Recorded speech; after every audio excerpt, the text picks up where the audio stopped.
Hello student, मैं दिविता शर्मा और आज के लेक्चर में हम फर्स्ट साइलो थ्योरम पढ़ने वाले हैं। देख लेते हैं इसका स्टेटमेंट क्या है। Let capital G be a finite group and small p be a prime if p the power m divide the order of G then G has a subgroup of order p की power m। तो समझ लेते हैं ये क्या है। देखो यहाँ सिंपल सा थ्योरम है हमारा, इसमें दिया हुआ है एक G हमारा कैसा है, फाइनाइट ग्रुप है, और हमको एक P दिया हुआ है जो कि कैसा है, एक प्राइम नंबर है। अब बोल रहा है आपको यहाँ गिवन पार्ट में दिया है कि जो P की पावर m है वो ऑर्डर ऑफ G को डिवाइड कर रहा है। देन आपको यहाँ पे प्रूव करके दिखाना है कि जो G है उसके पास एक सब ग्रुप होगा जिसकी ऑर्डर कैसी होगी, P की पावर m होगी। ठीक है, ये आपको प्रूव करके दिखाना है। तो इसको हम प्रूव करने के लिए क्या करेंगे, इंडक्शन की मदद लेंगे। तो यहाँ लिख लेते हैं सबसे पहले प्रूफ में हम क्या करने वाले हैं। ये काफी इंपॉर्टेंट टॉपिक है, ऑब्जेक्टिव पॉइंट ऑफ व्यू से भी इस रिजल्ट से रिलेटेड काफी सारे क्वेश्चन आते हैं, and then subjective point of view तो ये इंपॉर्टेंट है ही, क्योंकि फर्स्ट साइलो थ्योरम है, ये काफी इंपॉर्टेंट है ग्रुप थ्योरी के लिए। ठीक है, स्टार्ट करते हैं प्रूफ के लिए। हम यहाँ पे प्रूफ करने वाले हैं, we prove by using induction method, है ना, बाय यूजिंग इंडक्शन। अब जैसे ही हमने इंडक्शन यूज किया है, इसका मतलब है सबसे पहले हम सबसे स्मॉलेस्ट ऑर्डर G की ले लेंगे, दैट इज 1।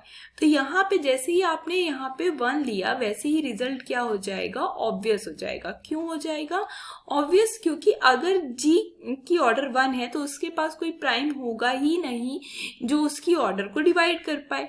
तो इसका मतलब है कि आगे की कहानी हमको ढूंढनी ही नहीं है। चोरी ही नहीं हुई तो हम चोर कैसे ढूंढेंगे, कि चोरी होगी तभी चोर हम ढूंढेंगे, मतलब तभी हम देखेंगे कि रिजल्ट होल्ड हुआ है या नहीं हुआ है। तो गिवन कंडीशन ही नहीं आई, तो इसलिए यहाँ पे रिजल्ट हमारा कैसा हो गया, ऑब्वियस हो गया। नेक्स्ट हम यहाँ पे देख लेते हैं आगे क्या करना है हमको। तो हम यहाँ पे अज्यूम कर लेते हैं, we assume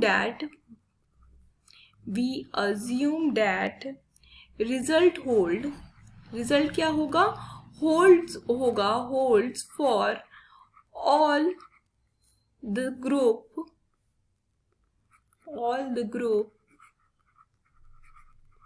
of order less than the order of G। मतलब जो भी ग्रुप की ऑर्डर अगर G की ऑर्डर से कम है और उसकी ऑर्डर को P की पावर समथिंग डिवाइड कर रहा है, तो उस समथिंग टाइप की ऑर्डर का उसके पास एक ना एक सब ग्रुप हमेशा मिलेगा। ऐसा हमने रिजल्ट को मतलब अज्यूम कर लिया है। ठीक है, अब यहाँ पे हम दो केस की मदद से इस पूरे थ्योरम को सॉल्व करेंगे। तो केस किस पे बनेगा, ये ZG पे। तो let ZG be the centre of a group.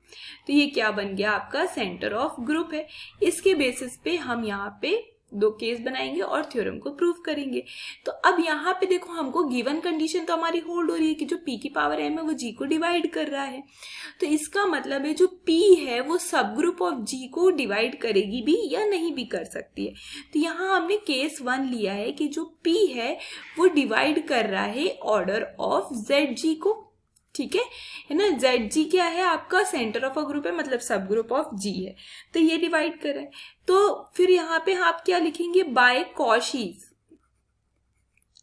Cauchy theorem for finite abelian, क्योंकि ZG कैसा होता है, अबेलियन सब ग्रुप होता है ग्रुप का। ठीक है, तो बाय अबेलियन ग्रुप वाले जो कॉशीज थ्योरम है उसकी मदद से हमको मिलेगा कि there exist B not equal to E belongs to Z of G such that कि जो ऑर्डर ऑफ B होगी वो क्या होगी, P होगी। ठीक है, मतलब कोई भी अगर P टाइप का प्राइम अगर ग्रुप अबेलियन ग्रुप को डिवाइड करता है, ग्रुप के ऑर्डर को डिवाइड करता है, तो इसका मतलब है उस ऑर्डर का एलिमेंट उसके पास हमेशा होता है। तो यहाँ से हमको ये मिल गया। अब हम यहाँ पे क्या कर लेते हैं, लेट यहाँ पे ले लेते हैं एक कैपिटल B, जो कि B अ साइक्लिक ग्रुप, एक साइक्लिक ग्रुप है। ठीक है, साइक्लिक ग्रुप है तो जनरेट भी होगा किसी से, तो हम यहाँ ले लेते हैं जनरेटेड बाय दिस बी, जो यहाँ पे अभी हमने लिया। ठीक है, तो इसका मतलब है बी से जनरेट होने वाला है, तो बी क्या हो गया आपका, एस टाइप से आप लिख पाएंगे, ये नोटेशन होता है साइक्लिक ग्रुप का, जहाँ पे बी क्या है, जनरेटर है। अब सिंस आपको यहाँ पे पता है कि जो बी है वो एलिमेंट है Zg का, बी जो है वो एलिमेंट है Zg का, तो इसका मतलब है दिस एम्प्लाइज जो बी होगा वो नॉर्मल सब ग्रुप होगा Zg का, और आपको पता है जो Zg है वो नॉर्मल सब ग्रुप है G का। दिस एम्प्लाइज आपको यहाँ से मिलेगा जो बी है वो नॉर्मल सब ग्रुप बन गया आपका G का। अब जैसे ही कोई नॉर्मल सब ग्रुप बनता है ग्रुप का, तो आप एंड, ठीक है, तो आप उससे क्वेश्चन ग्रुप बना सकते हैं। बट यहाँ एक और चीज लिख लीजिए, एंड जो ऑर्डर ऑफ बी है वो आपकी क्या है, order of small b generator के बराबर होती है, क्योंकि साइक्लिक ग्रुप की order is equal to the order of its generator, और यहाँ पे क्या है, स्मॉल पी है। ठीक है, एंड यहाँ पे आपको मिलेगा एक जी बार, है ना, कंसीडर करेंगे हम यहाँ पे एक जी बार को, जो कि क्या होगा, क्वोशिएंट ग्रुप होगा। ठीक है, इज अ क्वोशिएंट ग्रुप। आप ऐसा क्यों बना पाए, क्योंकि जो बी था आपका वो नॉर्मल सब ग्रुप था जी का। ठीक है, इसलिए आपने ये बना लिया। अब जैसे ही आपने यहाँ ये बनाया, तो आप यहाँ पे ऑर्डर पे बात करेंगे, तो order of G bar is equal to में the order of G divided by order of B, where order of G is divided by p की power m and order of b is equal to में p।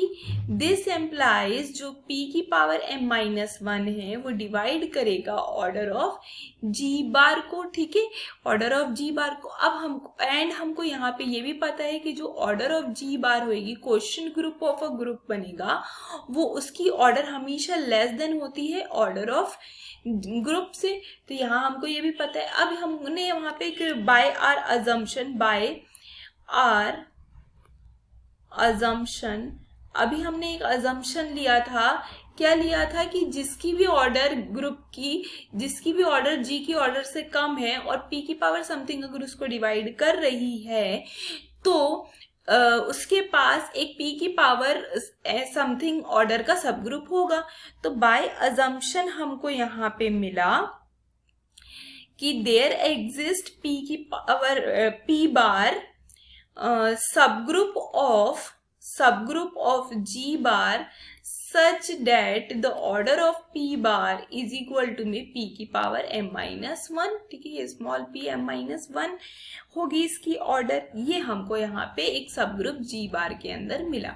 ठीक है, अब यहाँ पे हम consider करते हैं एक नेचुरल मैपिंग को, that is phi mapping from g to g question group, from g to question group g upon में b, और ये जो मैपिंग है is homomorphism onto mapping. ठीक है, ऑन टू मैपिंग है और होमोमॉर्फिज्म मैपिंग है,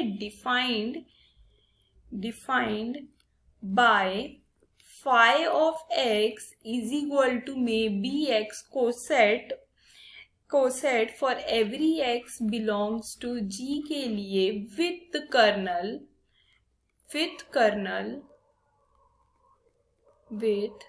द कर्नल, यहाँ पे कर्नल क्या हो जाएगा, कैपिटल B हो जाएगा। अब आप यहाँ पे क्या कर रहे हैं, लेट एक P टाइप का एक सेट आप ले रहे हैं, ग्रुप ले रहे हैं, जो कि क्या है, G के एलिमेंट से बना है, और वो एलिमेंट से बना है जो जिनकी इमेज कहाँ पे जा रही है, P बार के पास जा रही है। P बार कहाँ का सब ग्रुप था, G बार का, मतलब किसका सब ग्रुप था, ये जो अपना क्वेश्चन ग्रुप बन रहा था वहां का था। ठीक है, अब यहाँ पे देन आप यहाँ पे क्या लिख पाएंगे, जो P है वो सब ग्रुप बन गया G का, क्योंकि G के एलिमेंट से बन रहा है। ठीक है, P सब ग्रुप बन गया G का, एंड यहाँ पे जो P बार है वो क्या हो गया, is isomorphic to P upon B, क्योंकि जो P है वो सब ग्रुप बन गया G का, and P bar is a subgroup of G बार, तो वहां से ये दोनों इक्विवेलेंट हो गए। देयरफॉर आप इनकी अगर ऑर्डर पे बात करेंगे, तो order of P bar is equal to में ऑर्डर ऑफ P अपॉन में ऑर्डर ऑफ B। तो ऑर्डर ऑफ जो P है इक्वल टू में order of P bar into में ऑर्डर ऑफ B आ गया, ठीक है, which is equal to P की पावर m माइनस 1 इंटू में P which is equal to P की पावर m। तो आपने यहाँ पे दिखा दिया this implies there exist P which is subgroup of G such that the order of P is equal to में P की पावर m। यही हमको दिखाना था। तो यहाँ पे क्या हो गया, जो रिजल्ट है वो होल्ड हो गया। दस द रिजल्ट या द थ्योरम, यहाँ पे आपका रिजल्ट होल्ड हो गया। एक हमको सब ग्रुप ही ढूंढना था जिसकी ऑर्डर P की पावर m थी, जब G की ऑर्डर को P की पावर m डिवाइड कर रहा था, तो यहाँ पे कंप्लीट हो गया। अब हम सेकंड केस में आ जाते हैं। वहां पे हम क्या कंसीडर कर रहे हैं कि जो P है वो डिवाइड नहीं कर रहा है ऑर्डर ऑफ ZG को, कर भी सकता है नहीं भी कर सकता है, तो कर रहा था तो हमने देख लिया रिजल्ट होल्ड हो गया। हम नहीं कर रहे हैं तो क्या करेंगे, अब यहाँ पे हम क्या लिखेंगे, क्लास इक्वेशन ऑफ G लिखेंगे, ठीक है। क्लास इक्वेशन ऑफ G मतलब order of G is equal to में order of ZG plus summation A does not belongs to Z of G order of G upon में order of normaliser of A, ठीक है। यहाँ पे class equation आ गई। Now आपको यहाँ पे ये पता है कि जो P है वो डिवाइड कर रहा है ऑर्डर ऑफ G को, एंड जो P है वो डिवाइड नहीं कर रहा है ऑर्डर ऑफ ZG को, ठीक है, ऑर्डर ऑफ ZG को डिवाइड नहीं कर रहा है। हेंस आपको A टाइप का एलिमेंट मिलेगा जो कि नहीं बिलोंग कर रहा होगा ZG के अंदर। ऑब्वियस ही बात है ना, अगर P ऑर्डर ऑफ G को डिवाइड कर रहा है बट ऑर्डर ऑफ ZG को डिवाइड नहीं कर रहा है, मतलब G की जो ऑर्डर है वो कंपोजिट है, तो इसका मतलब है यहाँ पे कुछ तो हमको मिलेगा ऐसा एक एलिमेंट जो कि ZG के अंदर नहीं है, ठीक है। अब ZG के अंदर नहीं है तो by this class equation, let this class equation be 1, equation number 1, तो बाय वन आपको मिलेगा कि जो P है वो डिवाइड नहीं कर रहा है ऑर्डर ऑफ G अपॉन में ऑर्डर ऑफ Na को भी, ठीक है, इसको भी डिवाइड नहीं कर रहा है। अब for some A belongs to G और A नहीं बिलोंग कर रहा है ZG के अंदर, इट फॉलोज दैट कि जो P की पावर m है वो डिवाइड नहीं कर रहा है ऑर्डर ऑफ G अपॉन में ऑर्डर ऑफ Na को, और हमको यहाँ पे पता है कि जो C ऑफ A है मतलब क्लास ऑफ A की जो ऑर्डर है, number of element in class of A is equal to order of G upon में ऑर्डर ऑफ Na, ठीक है। देयरफॉर आपको यहाँ पे मिला जो P की पावर m है वो डिवाइड नहीं कर रहा है क्लास ऑफ A को। दिस एम्प्लाइज जो ऑर्डर ऑफ G है इज इक्वल टू में CA बन जाएगा, ऑर्डर ऑफ Na बन जाएगा, ठीक है। ये क्या कैसा किया है, इसको रीअरेंज किया, ये वाली इक्वेशन को रीअरेंज किया तो ये आ गया, ठीक है। अब हमको यहाँ पे सिंस पता है कि जो P की पावर m है वो डिवाइड कर रहा है ऑर्डर ऑफ G को, एंड हमको पता है कि जो P की पावर m है वो डिवाइड नहीं कर रहा है CA को, इसका मतलब है जो P की पावर m है उसको डिवाइड करना पड़ेगा ऑर्डर ऑफ Na को, एंड आपको यहाँ पे ये भी पता है कि जो ऑर्डर ऑफ Na है वो कैसी होती है, less than the order of G होती है। और बाय आर अजम्पशन आपको ये भी पता है कि जिस भी ग्रुप की ऑर्डर ऑफ G से कम होगी और P की पावर समथिंग उसको डिवाइड कर रहा होगा, तब उसके पास एक सब ग्रुप मिलेगा जिसकी ऑर्डर वो होगा। तो यहाँ पे हमको मिला therefore Therefore, there exists T, which is a subgroup of Na, such that order of T is equal to may P की power m. And since T is a subgroup of Na and Na is a subgroup of G, this implies there exists capital T, which is a subgroup of G, such that order of T is equal to may P की power m. Hence the result, यही हमको prove करके दिखाना था कि जब भी